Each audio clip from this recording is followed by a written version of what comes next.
Morning, everybody. Tom here at All Plants Are Beautiful. I went downstairs today and started feeding my orchids, and I figured these orchids were doing pretty good and had a couple of concerns about the one. So I decided to make a part 3 video on my very first video I made back in November 25th, I believe. So this was the real bad rotted orchid that I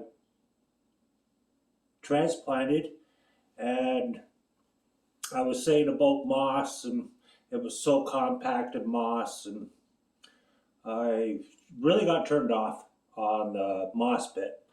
Since then, I'm not so turned off on the moss, and after listening to more videos, a little bit of moss is good. So, so when I said about the moss being in the with the orchid, well, I should have said to have it within reason. Um, the way it was packed with the moss, they do this because I since found this out too, is they do this when they start these orchids because they're going to be in transport, and they packed them jam packed with moss so that they don't die. So it would be nice if the manufacturers or the people that do pot these would let the consumer know to, after it flowers, to transplant it if they want to keep their orchid. But of course they don't. It dies, so you have to go out and buy a new one.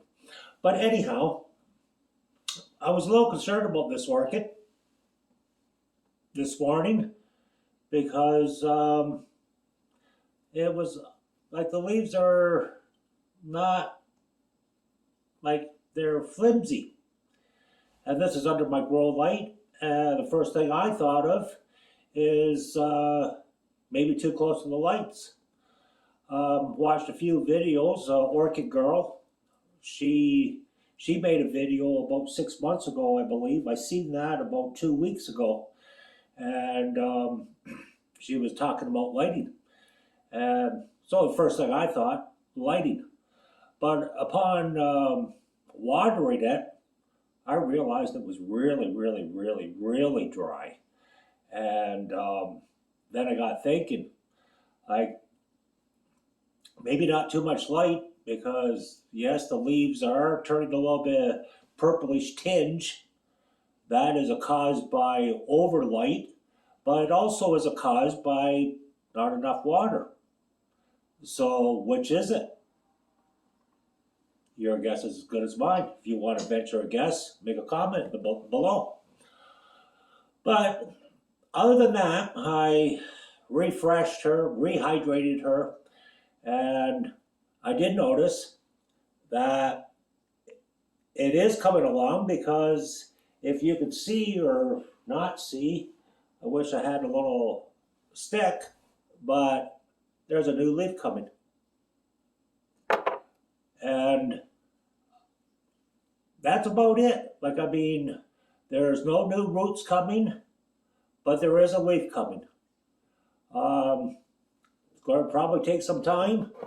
I have been fertilizing it with half the fertilizer recommended strength every week, and I think I'm going to have to start feeding this little girl some more times, maybe every 5 days instead of every week.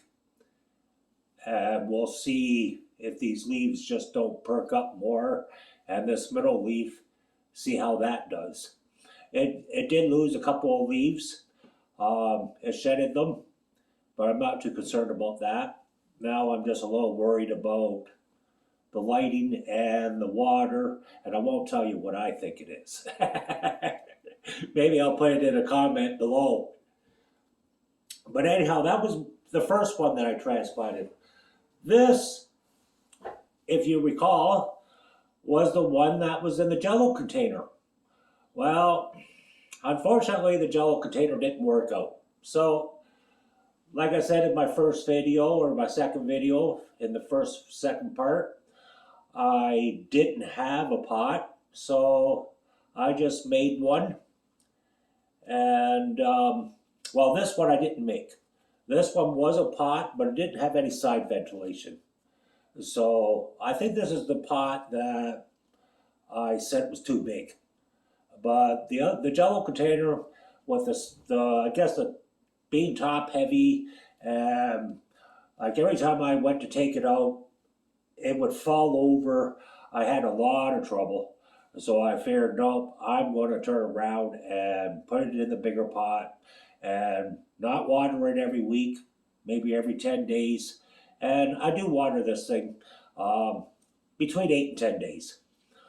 But since the last time I transplanted it, we do have a flower spike. And I really wish I did have a pointer, but I don't. So we have a flower spike and a root coming here. There's a root and there's the flower spike. So I hope you can see that. And then on the front side, we have a couple of new roots coming.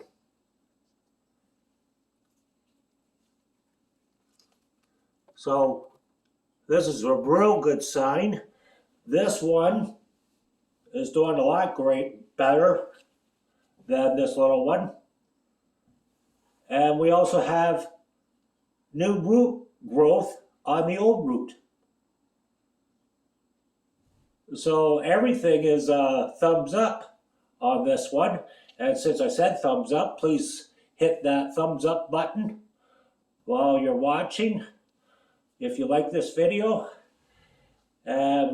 So that orchid so far is a success. My third orchid, I transplanted this one. This is the one on my part 2 one, I believe. But we've got a real nice root coming out of here. At first, I did think it was a flower spike, but no, because it's drooping down. It doesn't really have a little head on it like the other one does. So I'm taking it that is a new root coming out, and I could be wrong, but no, it's a new root. And then we have another new root coming out in here, and we have a couple more coming out at the base there, and the leaf has gotten bigger, so it's doing good.